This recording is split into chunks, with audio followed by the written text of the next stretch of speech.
Boom, boom. How's going? How's going? It is I, your boy again. And today I've got my co host. You do know when Gareth is in the house, we are talking about anything and around everything around the property. Yes. So today we decided to talk about that paperwork that you need to do, that paperwork that is called the offer to purchase.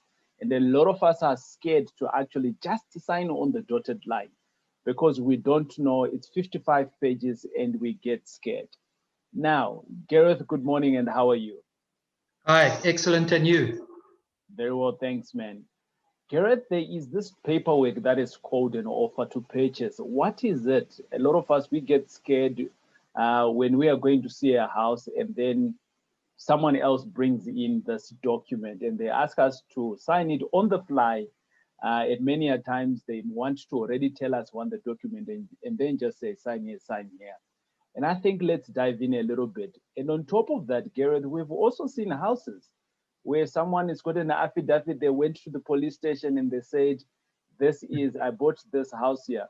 Is that an offer to purchase? So today we're going to unpack all of this. But what is an offer to purchase, Gareth? Okay, TJ, before we jump into that, I just want to clear up a misconception. A couple of people have seen the previous video that we shot, and you can follow that on the M5 videos. Right. But if you on that video, a couple of people have said to me, "Oh, that's a nice virtual background that I have." I just want to show people that are real books here that I can take out, real books. and that we are in a real place here. Okay, so now that I've cleared up that misconception, I'll jump onto the offers to purchase. All right. The one issue that you raised obviously is what is an offer to purchase, and firstly, there are a few essentials. You've got to name the parties, you've got to describe the property, and you've got to give the price. So those are essentials, and also that it must be in writing. Now, when you say it must be in writing, not some people, a lot of people who don't know any better go to the police station, sign an affidavit and says that Mr. X has sold the property to Mrs. Y for this amount, and they sign an affidavit, and the police are not there to check if it's a valid agreement of sale or anything like that. They just commission the affidavit because the parties have sworn it's the truth, and that's as far as the police's obligation goes. And people then believe that they have purchased that property, that it's theirs now. They then go and sell it to someone else on the same basis, and the next thing you know, 3 or 4 owners down the line, the original owner is still reflected on the title deed as being the owner, and actually no transfers have taken place. And when an issue comes down the line, it's a problem. So people must realize that you must have a written offer to purchase. It doesn't have to be signed before commission of oaths or anything like that, but that the offer must then subsequently be registered as a transfer in the deeds office. And only when the new owner, the title deed reflects the new owner, that's when the transfer has gone through. Yeah. If we look at on that question, on that point, Gareth, the question then that follows is who should provide the offer to purchase? So you do have some properties where I'm approaching the seller directly, Mrs. Y, Mrs. Y. So there is no estate agent there. So I just want to clarify there, whose responsibility is it to have an offer to purchase? Okay. In most cases, there's an estate agent involved. Not in all cases. Obviously, in the example you just cited where you've identified an opportunity yourself, there's not an estate agent involved. And the estate agents have their standard offers to purchase. In 99% of cases, those offers to purchase are perfectly sufficient to get the job done. Right. But as a professional property investor, you should start developing your own set of offers to purchase that suit your requirements, look after your needs, and take care of your money. If you're buying a property to live in, you're not looking then at any additional things that you need to take care of other than that it's a nice house and the person who's selling it is the actual owner, that would generally suffice. But as a property investor, you need to look at a lot of other things. For example, zoning requirements, whether you can subdivide or not, things to enhance the value of the property as an investment. And those are sort of things that you would then put into your own agreement that would never, ever be in a standard offer to purchase that's provided by the estate agent. I think if you, anyone who's been to any decent property learning experience will have heard the saying, you make your money when you buy and not when you sell. Right. So in other words, you've got to ensure that everything when you buy is to your advantage, so that by the time you sell, you can sell at a market-related price because you've bought it at in an advantageous situation at the beginning. And the best way to ensure that is to have your own offer to purchase with your own requirements suited to your own needs. So OTP is a very, very flexible document. You know, once we go down the line and start the registration process, the title deed has title conditions and things in that are very hard to change as the process unfolds. So when you can have the most flexibilities right at the beginning when you prepare the offer to purchase, because you can pretty much put anything into an offer to purchase that you want. As long as it's not illegal, you can put in anything there. Right. So what you're saying here, Gareth, I think I'm picking up two things here.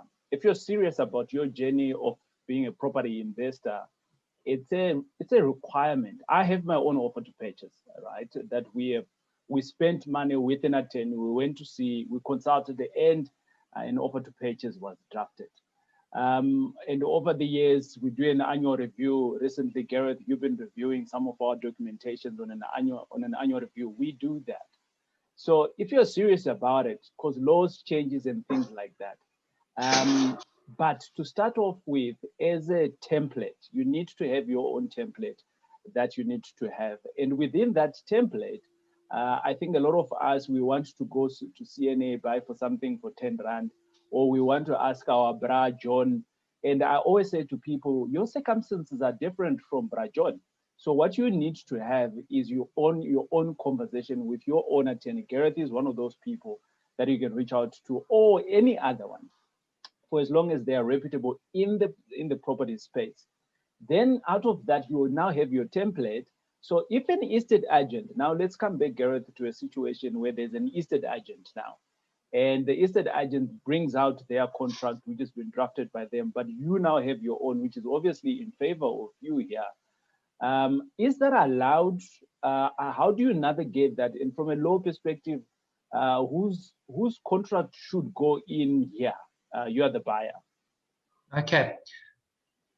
What all buyers and investors should remember is that there are not that many qualified buyers out there. Right. Therefore, if you are a qualified buyer, you are in a privileged position where the estate agent and the seller want your money.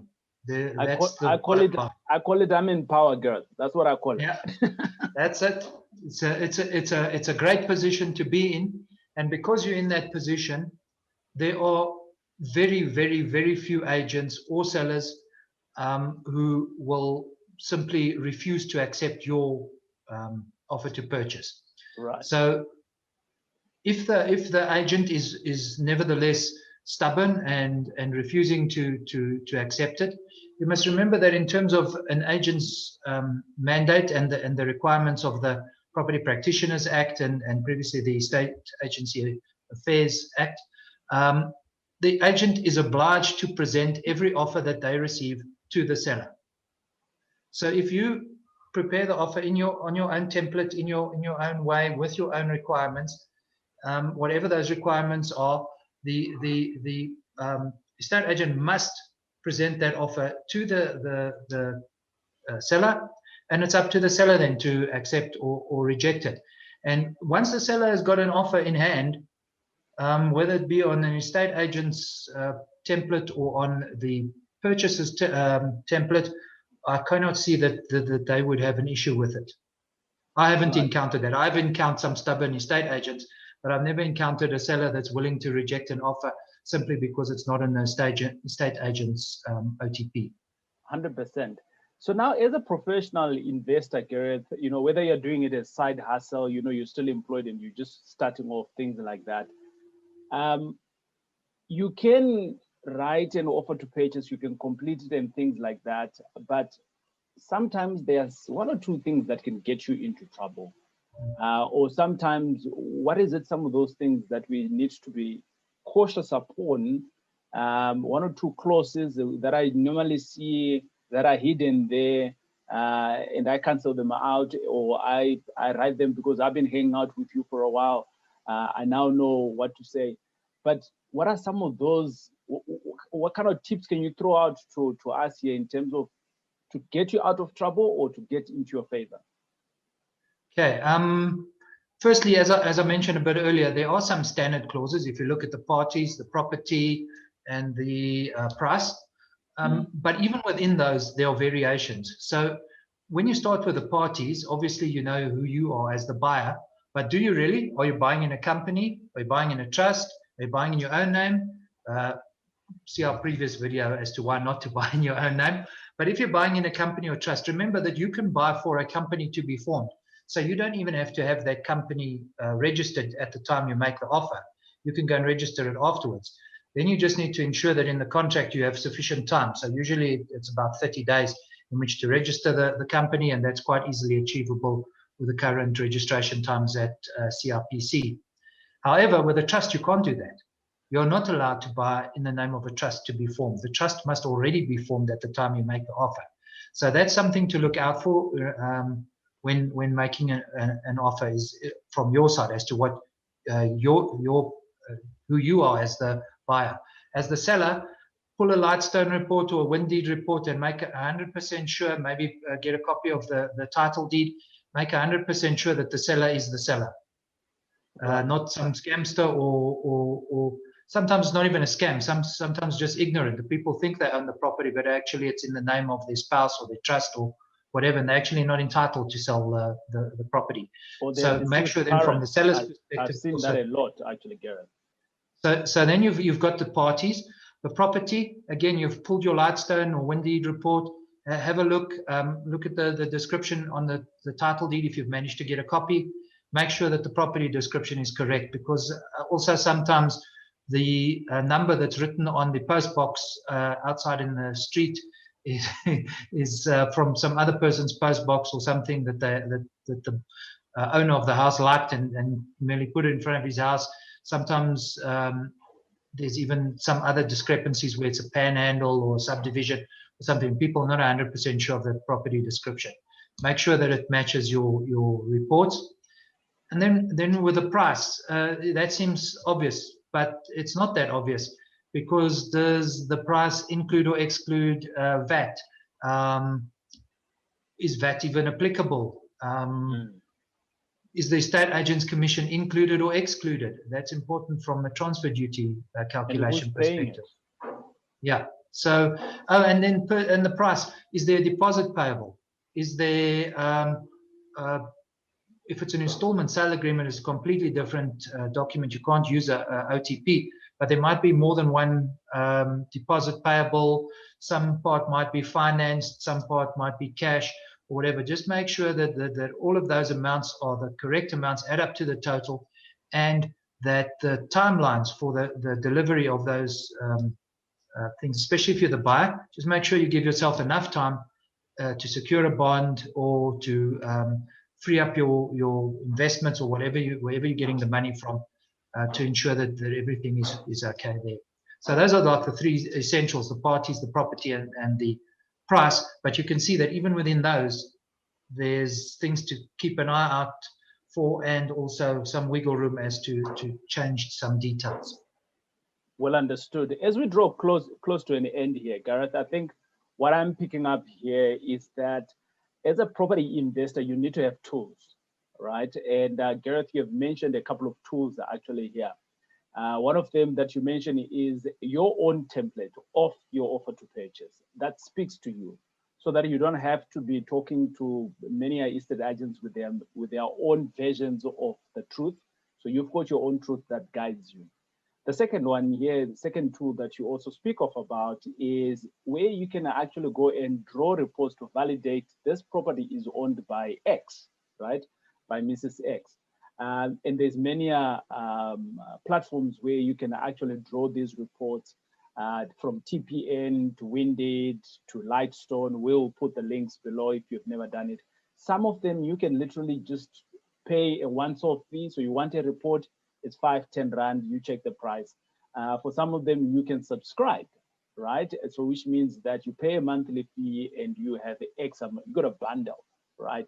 But all of those things. So if you're serious about your investment, you know, that's the route that I would take, because then it forces me to kind of like remember I need to, that payment I'm paying, what am I using it? What am I using it for?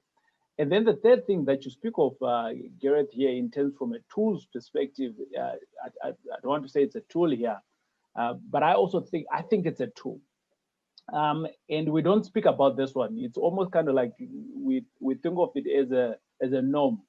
The ability to read, I think it's important, or not even the ability, the willingness to read. So as and when these contracts come in, Gareth can be there for you. We can be doing all these videos and things like that. But if you're not willing to read what the contracts are saying, whether it is your own contract or the estate agent's contract, simple things like the ones that Gareth has mentioned here, they can bite you in the bum if you didn't know. So imagine a house that was selling for $1 million and it says including VAT, and you didn't see that. That's a plus 15% on your bottom price that you're now buying. So all of a sudden, where are you going to get the 15%? Imagine if it was also saying that you are responsible for the estate agent fees at 10%. Now, all of a sudden, you got a plus 15%, plus a 10%. So sometimes, yes, having the right tools is right, but I think the best tool out of it is the willingness to read and understand. If you don't understand, Gareth, what happens if, like, I remember at a point, I didn't understand any contracts, and I reached out to you and I'm like, this doesn't make sense for us. And I've seen that lawyers, and I don't know whether you guys do this deliberately, Gareth, like there's certain English that you guys use in contracts that is like, I don't know. And if I go and check in the dictionary, I'm lost even further. So when I get into a contract like that, whether it is for an offer to purchase or whether for a normal contract, Gareth, how should one progress there? Do you walk away from the deal? Do you come through to a person like you to say, please interpret, what does this mean for me? What's your recommendation there? Well, first thing is never sign anything you don't understand. Right. Because you don't know, you have no clue then what your exposure is. So never sign something you don't understand, rather get it checked out. Right. Basically, I see this as punishing everyone else for the fact that I had to study Latin at university. So I'll put, I can put those in a contract. Yeah. Also, what's important, another important thing is what you can do is if you create your own contract is put your own team in place. Right. So you stipulate your own bond originator, for example. Right. I know we use the same bond originators for different things.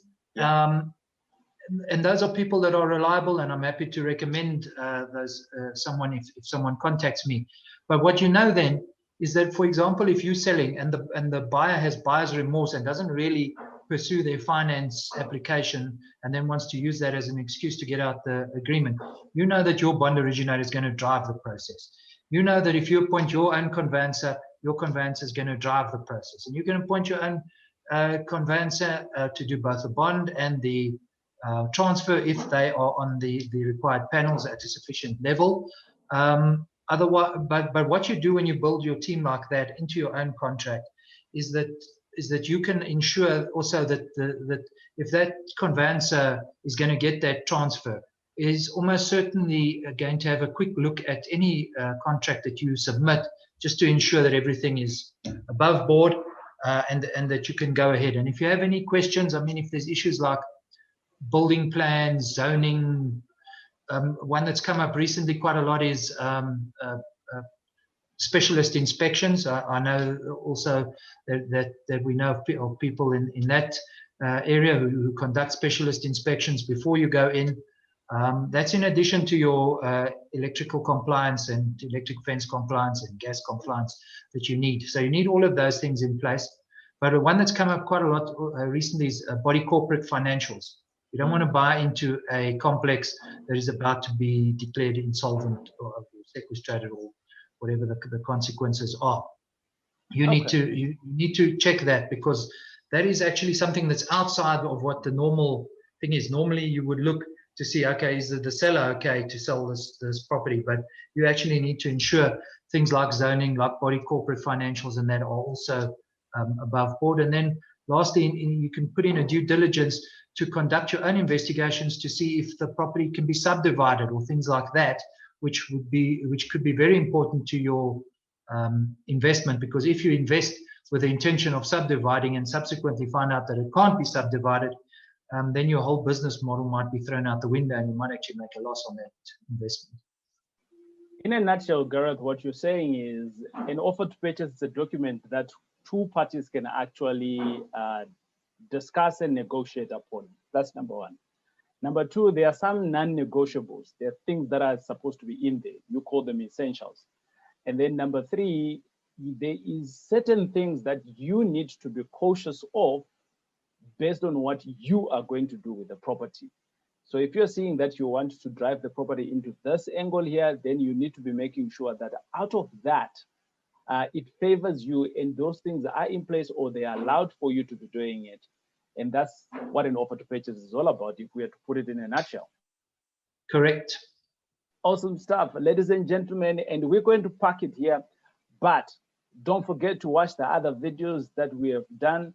And if you like of these videos that we have done and you have never subscribed at this time, you need to subscribe so that you get the notification the next time we are live again. Gareth, any final words on the offer to purchase? Yes, make it your own document. Don't be influenced by anyone into accepting anything that is not 100% the way you want it. Boom, we'll check you on the next video.